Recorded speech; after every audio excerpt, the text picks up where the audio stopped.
Menteri boleh ambil setengah jam lah. Menteri boleh ambil setengah jam lah. Jawab, tak ada masalah. Bismillahirrahmanirrahim. Tok Pengerusi, saya ingin mengucapkan banyak-banyak terima kasih lah kepada semua ahli-ahli yang berhormat yang telah pun mengambil peluang untuk mengemukakan cadangan, pandangan, soalan. Seramai 12 orang ahli parlimen dan beberapa orang lagi yang mencelah. Saya ucapkan banyak-banyak terima kasih. Pertamanya saya ingin jelaskan bahawa Kementerian Dalam Negeri ini adalah satu kementerian yang boleh katakan yang paling mustahak bagi kepentingan seluruh rakyat dalam negara kita dari segi menjaga keselamatan. Maka sudah tentu apabila kita nak menjaga keselamatan, yang paling utama sudah tentulah PDRM yang menjadi penguatkuasa yang paling utama untuk menentukan segala apa undang-undang yang ada dalam negara ini boleh kita selesaikan dengan menggunakan anggota-anggota yang mencukupi dalam negara. Sebab itu saya ingin ucapkan tahniah dan syabas kepada semua ahli parlimen yang pada saya begitu prihatin sekali kerana boleh katakan semua yang bangun akan memohon supaya balai-balai polis ini dipertingkatkan, dinaik taraf. Tapi maklum sajalah dalam waktu kita menangani masalah pandemik COVID-19 bukan hanya dalam negara tapi seluruh dunia. Jadi kelembapan ekonomi itu menyebabkan ada perkara-perkara yang boleh kita tangguhkan, kita tangguh dahulu. Yang penting kepada kita adalah untuk melihat dari segi untuk membandingkan atau untuk kita balancekan dari segi life and livelihood semua rakyat yang ada. Itu juga merupakan keselamatan untuk kita memastikan kita menjadi sebuah negara yang boleh sama-sama banggakan. Maka sebab itu saya ingin menjelaskan satu dua perkara yang mustahak. Contohnya dari segi sempadan negara. Ramai yang membangun dan menceritakan tentang keselamatan dan nak memastikan supaya kalau boleh kita tentukan sempadan kita ini tidak boleh dicerobohi oleh musuh-musuh daripada luar ataupun musuh-musuh dalam yang boleh menyebabkan pendatang tanpa izin ini masuk mengikut jalan-jalan tikus ataupun apa yang Serian maksudkan tadi daripada jalan tikus dah jadi jalan gajah. Jadi ini yang menyebabkan kita juga faham dan kita nak menggunakan segala kaedah, menggunakan teknologi yang canggih untuk memastikan segala keperluan yang ada itu boleh kita lakukan dengan lebih sistematik, dengan lebih terperinci, nak memastikan segala teknologi yang ada di waktu ini dalam dunia akan kita gunakan dalam negara kita ini. Sebab itu, bila saya sebutkan ini, saya minta semua faham bahawa bukan saja untuk menambahkan anggotanya, tetapi juga nak memastikan dari segi kedudukan latihan yang kita berikan adalah sesuatu yang berbeza dengan apa yang ada sekarang ini. Latihan juga kita berikan mengikut kaedah-kaedah yang lebih terperinci, menggunakan digitalization, menggunakan kaedah AI. Semua itu adalah sesuatu yang boleh kita pertingkatkan supaya anggota kita menjadi anggota-anggota yang lebih canggih di masa hadapan. Jadi apabila kita kata nak menggunakan border control ini, sudah tentu salah satu daripada perkara penting yang utama adalah ICQ yang nak kita bangunkan di seluruh kawasan di dalam negara kita ini. Ada yang bangun dan meminta supaya ICQ di tempat-tempat seperti Serian, di Sarawak, di Sabah, begitu juga di utara negara, patut dipertingkatkan. Saya bersetuju. Itu harus kita berikan keutamaan. Tapi bila waktunya, saya tidak boleh nak sebutkan di sini kerana kedudukan keuangan kita juga. Kalau kita nak bangunkan semua dalam satu waktu, it is quite impossible. Saya kena mengakui bahawa susah untuk saya nak menjaminkan kita boleh buat saya tahun mencelah tahun penjelasan 2021. Menteri Petaling Jaya. Okeylah. Ya. Mengikut cadangan daripada YB Menteri, pentingkah untuk bekerjasama dengan lain-lain badan seperti NGO dan juga UNHCR yang mana pada masa ini masih ada terhad untuk melawat pelarian dan asylum seeker. Kalau kita kerjasama dengan badan-badan yang lain, mungkin kita boleh menyelesaikan masalah. Terima kasih. Terima kasih, Petaling Jaya. Saya jelaskan dahulu keadaan fizikal, perancangan fizikal yang saya nak sebutkan dahulu, dan kemudian kita masukkan strategi-strategi bagaimana nak memastikan untuk mereka tidak boleh masuk. Jadi yang saya nak sampaikan ini adalah supaya perancangan ICQ yang kita nak tubuhkan ini juga merupakan ICQ yang boleh digunakan oleh semua agensi penguat kuasa. Jadi perancangannya bermula daripada mana? Sebab itu kita dah mulakan dengan satu peruntukan yang besar yang kita berikan kepada immigration sebanyak 1.2 bilion ringgit ini untuk memastikan bahawa segala sistem yang digunakan itu adalah sistem yang begitu canggih. Maknanya dengan menggunakan biometriknya, dengan segala teknologi yang terkini untuk memastikan yang masuk itu juga kita tahu boleh keluar secara yang begitu pasti bahawa mereka masuk dan pasti kita tahu mereka sudah keluar ataupun di mana tempat yang mereka akan ada dalam negara kita ini. Kalau ini boleh kita lakukan, insya-Allah kita boleh bekerjasama juga dengan agensi-agensi penguat kuasa yang lain. Kita akan berikan kuasa-kuasa yang tertentu untuk memastikan segala operasi yang kita lakukan nanti adalah merupakan operasi-operasi yang begitu terkini, yang benar-benar boleh menangkap segala orang-orang yang masuk tanpa dokumen dalam negara kita. Jadi kalaulah mereka yang masuk ini merupakan orang yang sudah lama tinggal dalam negara, boleh mencelah? Boleh. Terima kasih Tuan Speaker. Masalahnya di Sabah ini, kita sudah dikerumuni oleh pendatang tanpa izin. Jadi bagaimana kita nak keluar mereka yang menyalahi undang-undang kita ini? Sedangkan mereka mempunyai berbagai dokumen dan termasuklah IC palsu dan sebagainya, dan mereka ini bukan sikit, lebih daripada 1.7 juta, melebihi penduduk asal Sabah. Dan ini menjadi satu masalah kerana mereka boleh disalahgunakan untuk kepentingan politik, dan juga mereka masih menuntut Sabah sebagai wilayah mereka. Jadi saya nak tanya bagaimana dan apakah tindakan kerajaan untuk mengatasi masalah seperti ini, bukan hanya menjaga sempadan tetapi mengeluarkan yang sudah di dalam sempadan kita. Terima kasih. Benar, sebab itu saya nak merangkumkan semua. Kita perhatikan strategi Kementerian Dalam Negeri hari ini.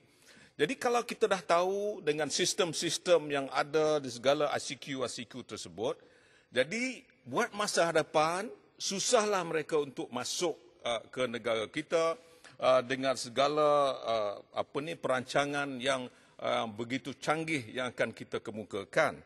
Kedua, apabila mereka dah ada di dalam, contohnya di Sabah, bagaimana untuk kita nak memastikan orang-orang ini patut dihantar balik dan mereka yang dah ada dokumen, contohnya yang IM13 yang dahulu, nak memastikan mereka ni boleh pulang kembali. Semua ini akan kita lakukan daripada masa ke semasa.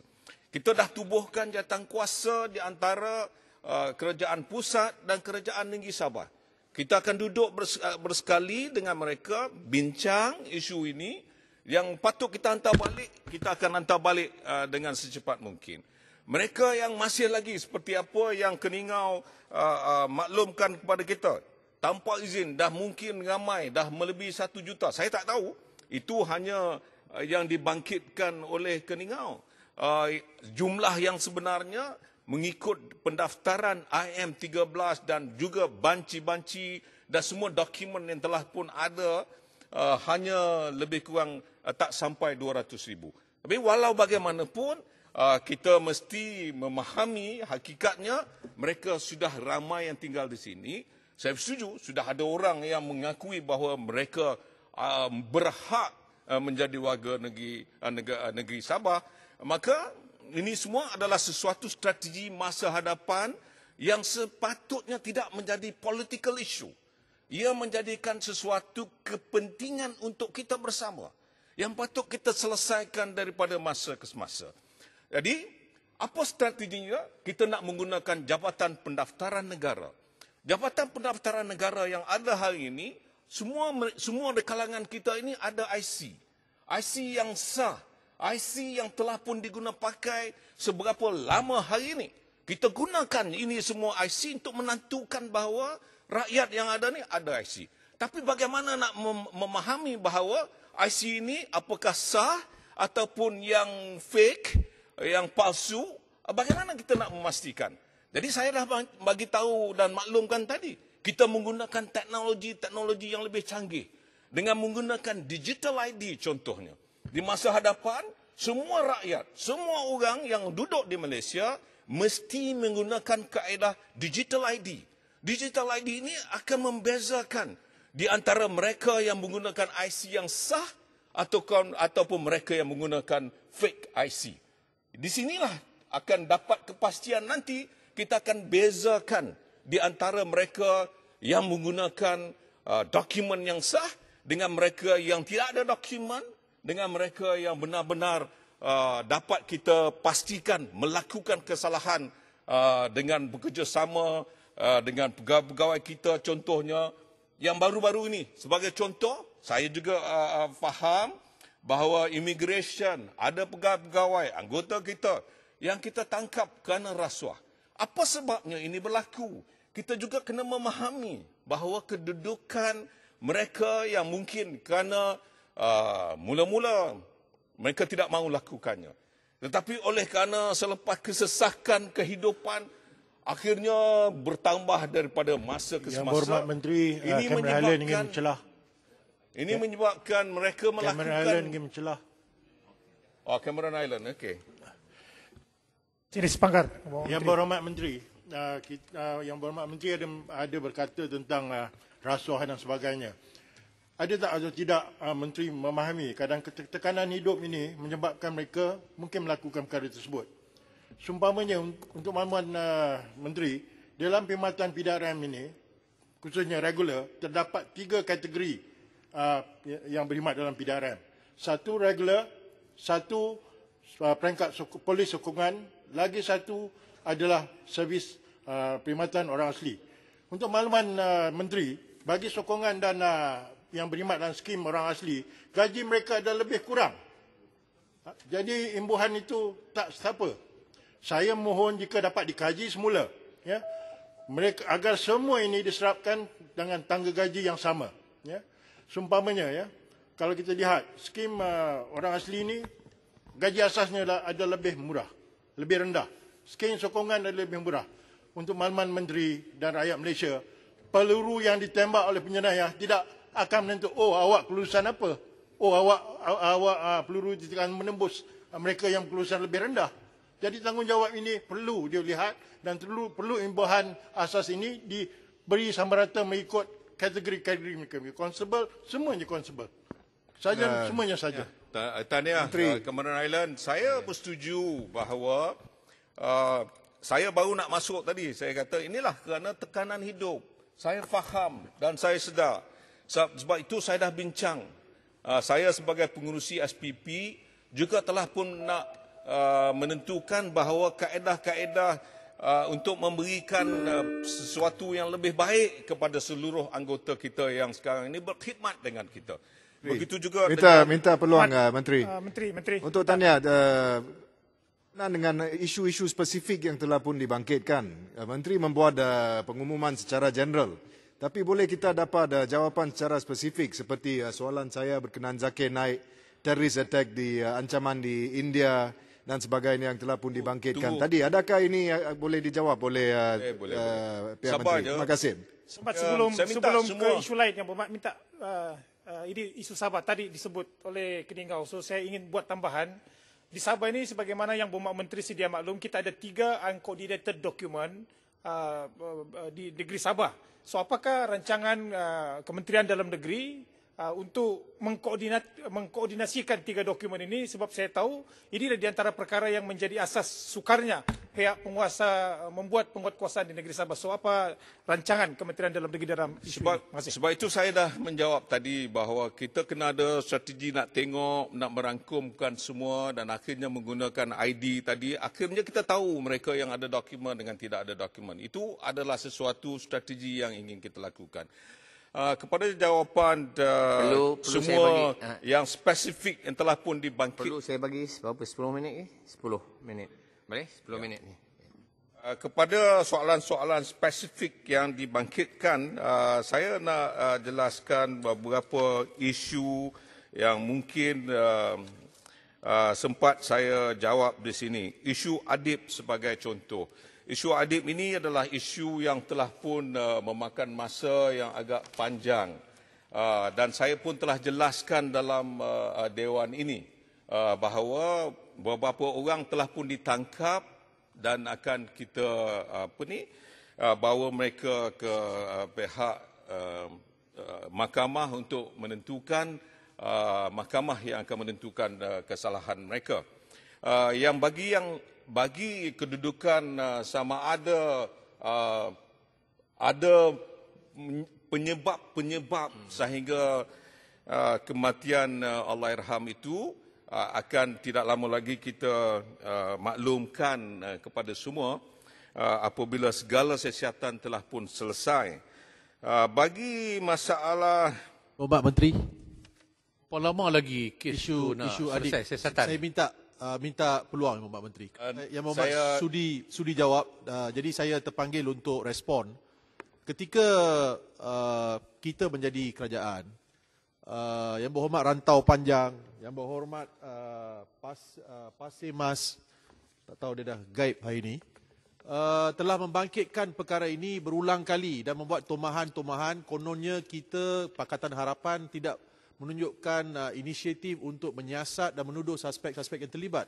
Saya berterima kasih di atas kesungguhan Yang Berhormat Menteri menjawab, keikhlasan Yang Berhormat Menteri mengatakan bahawa kes ini masih sedang disiasat. Cuma saya nak tanya, berapa lama masa yang akan diambil untuk kita menghadapkan orang-orang ini ke muka pengadilan? Kerana kita juga mahu kematian beliau arwah Allahyarham Adib ini dibela. Dan kita mahu nasib keluarga beliau juga dibela. Cuma saya minta penjelasan berapa lama masa yang akan diambil. Terima kasih. Saya rasa sudah di peringkat akhir. Saya tidak tahu berapa lama tetapi sudah sampai ke peringkat akhirnya dan kita akan bawa untuk AG menentukan. Yang keduanya tentang isu yang dibangkitkan oleh Bukit Gelugor terhadap pegawai immigration. Saya dah rangkumkan semua tadi tentang masalah yang ditimbulkan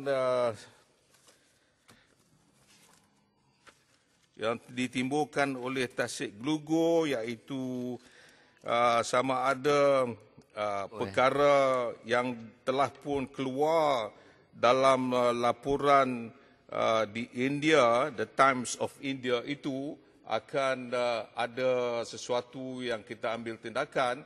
Saya nak maklumkan, kalau sesuatu yang keluar di luar negara, kita sebenarnya memang PDRM bekerjasama dengan agensi-agensi penguatkuasa, undang-undang daripada semua negara, banyak negara yang di dunia ini. Maka kalau adalah sesuatu yang diperlukan oleh mereka, sudah tentu kita akan lakukan secara yang rasmi. Buat masa ini belum ada menerima apa-apa laporan rasmi daripada mereka, dan selepas kita menerima laporan ini, kita akan pastikan kita akan ambil tindakan yang sewajarnya. Tentang isu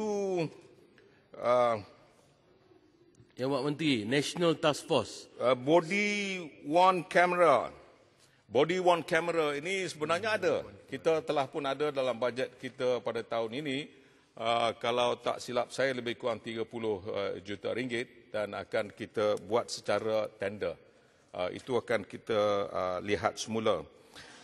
Tentang apa yang dibangkitkan oleh Baling. Tentang National Task Force ini, saya ucap terima kasihlah kepada Baling yang membangkitkan isu ini. Sebenarnya National Task Force itu diwujudkan semasa pandemik COVID-19 yang begitu hebat menyerang negara ketika itu. Kita nak menyekat supaya kita nak memastikan tidak ada orang luar yang boleh masuk dengan sewenang-wenangnya, dengan begitu ramai yang boleh membawa COVID-19 masuk ke dalam negara.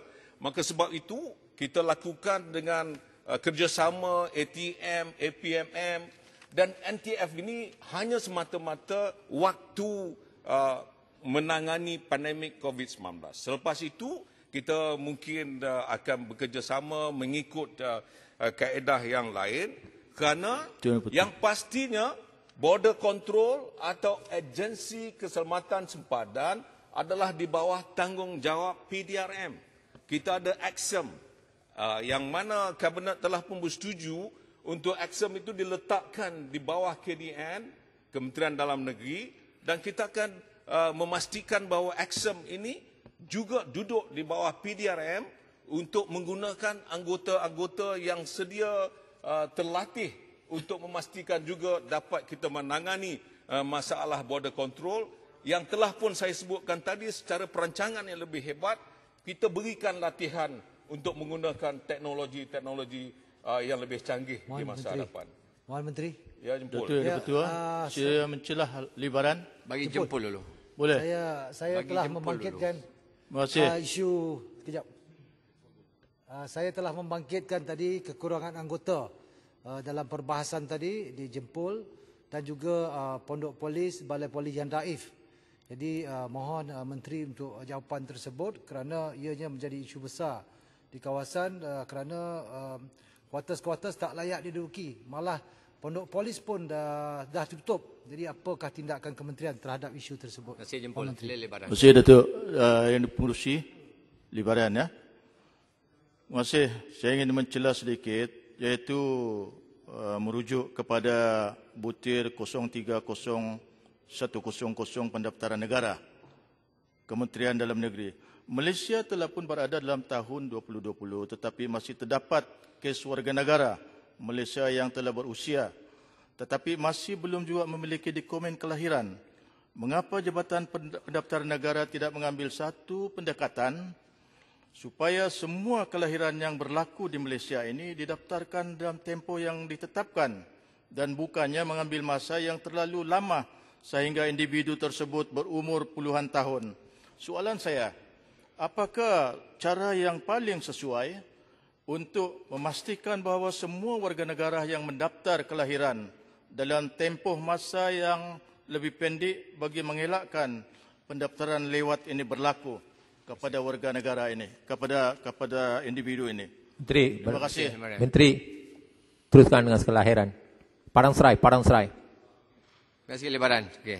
Saya terusnya isu surat lahir dan kewarganegaraan menjadi satu isu yang serius bagi kaum India dan juga penduduk Sabah dan Sarawak.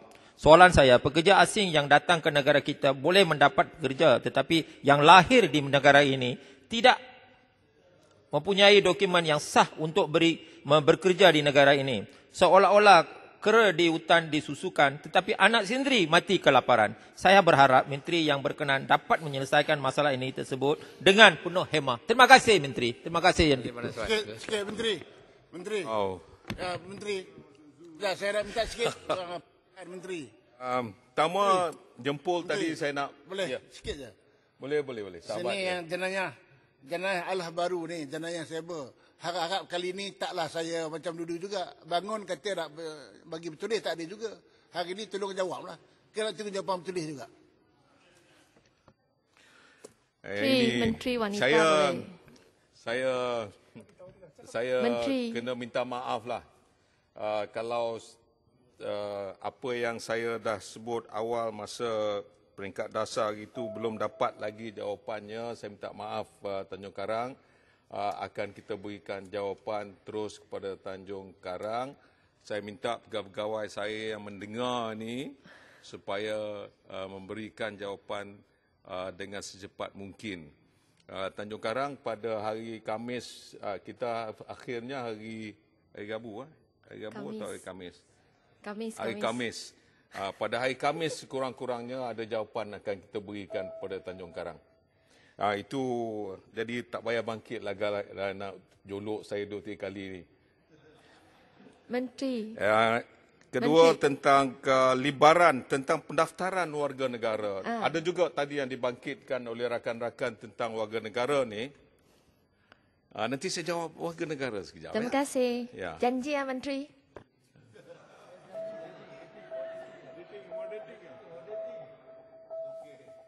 Ini pukul 5.30 belum minum teh lagi. Masih dah tamat ni. Saya nak cerita tentang pengurusi kita bagi masa lagi Menteri sabar menjawab. Kita pun tekun mendengar. Terima kasih. Terima kasih ya. Dulu kita lawan, sekarang kita sahabat. Saya pun nak tanya satu perkara lagi tapi minta Menteri teruskan dulu. Okey. Sekarang kita dah jadi sahabat. Kalau pada dulu you baik macam ni, saya ingat selesai semua masalah negara ni. Dulu kita lawan, sekarang kita kawan. Bagi demi negara lah, Menteri. Jadi saya nak sebut tentang apa yang dibangkitkan oleh Libaran. Saya setuju. Sebenarnya ini adalah masalah yang lama. Saya cuba untuk mungkin mengumumkan tidak lama lagi segala mereka yang merasakan diri mereka itu warga negara dan belum lagi mendaftar sebagai warga negara, tak payah tunggu sampai umur 63 tahun. Yang saya heran ni, kita merdeka tahun 1957. Tiba-tiba datang dengan saya, saya belum jadi warga negara. Umur duduk sudah 63 tahun. Tak ada logik yang mengatakan mereka bukan warga negara. Maka sebab itu, saya akan bagi satu tempoh. Dalam masa setahun, semua mereka mesti mendaftar dengan menggunakan bukti, dengan menggunakan dokumen yang boleh kita anggap mereka sebagai yang sah sebagai warga negara. Sebab kalau ini berlanjutan, dia boleh menyebabkan masalah masa depan nanti. Sebab itu saya nak supaya kita selesaikan isu ini. Kita permudahkan, kita pastikan yang warga negara tetap warga negara, yang bukan warga negara tetap bukan warga negara. Menteri, saya tidak mahu ini dipolitikkan. Ini bukan isu perkauman. Ini isu fakta yang kita semua mesti ambil faham bahawa ini negara kita. Kita sayangkan negara kita. Kalau kita salahkan pegawai-pegawai kita, mengapa tidak kita salahkan diri kita yang boleh menyebabkan orang bukan warga negara pun kita nak bagikan mereka sebagai warga negara. Menteri, minta penjelasan. Itu saya minta, ini kita selesaikan. InsyaAllah, bila saya umumkan nanti, saya akan pasti yang tak ada dokumen, cepat-cepat, kalau boleh jumpa rakan-rakan kita, contoh daripada Kuala Langat, contoh Kulai, PJ, Jelutong, siapa lagi? Kelang. Kawan, jumpa mereka ni, bawa dokumen itu, supaya dokumen itu, biarlah dokumen menjadi bukti yang mereka benar-benar warga negara kita. Menteri, boleh minta penjelasan Menteri? Menteri, sikit. I agree with you. Saya penuh dengan Menteri yang cakap. Thank you. Tapi soalan saya ialah simple saja. Kepada anak-anak kita yang lahir di dalam tanah air kita, pendaftaran itu penting. It's the same to what you're saying. Tapi saya nak bangkitkan perkara itu yang kita berjelaskan. Terima kasih saya ucapkan terima kasih banyak kepada Datuk Menteri. Saya nak ulas pandangan Menteri tadi. Sebenarnya pejabat saya pernah berjumpa mantan Menteri Dalam Negeri iaitu Tan Sri Muhyiddin dan bincang isu yang sama. Dan beliau juga memberi satu perjanjian kita bila kita jumpa dia, mengatakan bahawa dia pun akan tolong untuk siap ataupun selesai masalah ini dalam 1 tahun, 2 tahun. Dan untuk pengetahuan Menteri, pejabat saya telah membawa lebih kurang 300 orang, khususnya anak-anak muda. Itu siapa tu? Ramai sangat. Dengarlah dulu. Arau, you perlis, you dengarlah. Saya bawa ke KDN, berjumpa dengan Pago, dan Pago pun jumpa dengan mereka, dan Pago memberi satu perjanjian. He will solve the problem. Dan pejabat saya telah membawa semua dokumen dengan lengkap telah bagi. Tapi hingga hari ini tidak ada apa-apa perselesaian dalam isu ini. So, saudara Menteri, saya minta penjelasan, kalau perjanjian mesti ikut. Ataupun jangan memberi janjian sebab orang ramai hampa. Menteri, satu lagi. Saya nak minta Kulai. Tanya apa yang nak disampaikan dan dimaklumkan kerana ini yang akhir. Sebelum saya tutupkan menggulung jawapan saya. Terima kasih Menteri kerana bagi saya peluang. Saya akan tunggu SOP yang akan diumumkan oleh Yang Berhormat Menteri tentanglah cara ataupun dokumen yang diperlukan untuk anak-anak Malaysia ni dapat kerakyatan. Saya harap ini boleh diumumkan secepat mungkin. Tetapi pada masa yang sama, saya ada satu isu lagi yang mintalah perhatian daripada Yang Berhormat Menteri. Seperti yang disebut oleh Rasa dalam perbahasannya, banyak wanita Malaysia yang lahir di luar negara, anak-anak mereka tak dapat kerakyatan. Dan jawapan yang diberi oleh Timbalan Yang Berhormat adalah kerana takut bahawa kanak-kanak ini akan dapat dua kerakyatan, dual citizenship. Saya rasa sebenarnya ini adalah satu diskriminasi terhadap wanita. Kerana untuk golongan lelaki, kalau isteri mereka adalah warga asing dan mereka lahir di luar negara, juga ada kemungkinan bahawa anak itu akan dapat dual citizenship, kerakyatan. Jadi apa sebab bahawa hanya golongan wanita, anak kami yang lahir di luar negara yang tak dapat kerakyatan ini. Dan isu ini menjadi semakin rumit oleh sebab COVID-19. Saya nak jelaskan bagi satu contoh. Saya dah faham. Saya nak jelaskan. Pertamanya, pusat pendaftaran dalam negara kita sudah melebihi 200 pusat pendaftaran yang ada dalam negara kita. Yang lahir di luar negara, saya nak maklumkan, kita ada embassy kita.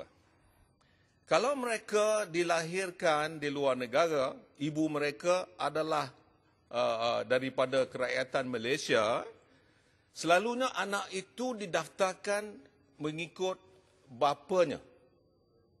Memang telah pun didaftar mengikut bapanya.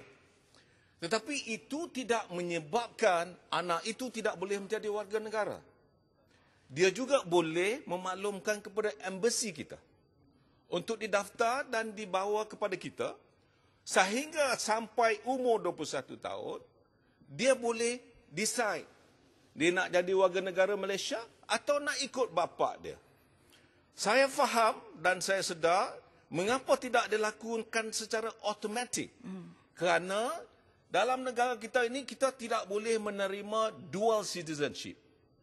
Sebab itu kita nak memastikan tak ada dual citizenship ini berlaku. Mereka boleh dan kita daftarkan supaya kita tahu sehingga 21 tahun ketika itulah kita tentukan sama ada dia nak jadi warga negara mengikut ibunya atau mengikut bapanya. Itu buat waktu ini. Minta penjelasan. Jadi Tuan Yang Di-Pertua. Saya nak minta penjelasan tadi, Tuan Pengerusi. Segala soalan yang timbul yang spesifik akan saya jawab secara bertulis. Dan insyaAllah yang lain-lain itu, kalau kita berjumpa, kalau nak tanya, saya boleh menjawab. Minta penjelasan. Dan dengan ini saya ucapkan banyak-banyak terima kasih Tuan Pengerusi. Terima kasih Yang Berhormat Menteri Dalam Negeri. Yang Berhormat, masalah ialah bahawa wang sejumlah ringgit Malaysia 13 bilion 693 juta 895,800. Untuk kepala B62 anggaran perbelanjaan mengurus 2021 jadi sebahagian daripada jadual adalah disetujukan. Ahli yang bersetuju kata bersetuju. Yang tidak bersetuju kata tidak. Lebih suara bersetuju kepala B62 jadi sebahagian daripada jadual. Isu Jolo. Ahli yang berhormat, masalah ialah bahawa perbelanjaan di bawah kepala P62 anggaran perbelanjaan pembangunan 2021 hendaklah diluluskan. Ahli yang bersetuju kata bersetuju. Yang tidak bersetuju kata tidak. Lebih suara bersetuju perbelanjaan di bawah kepala P62 jadi sebahagian daripada anggaran perbelanjaan.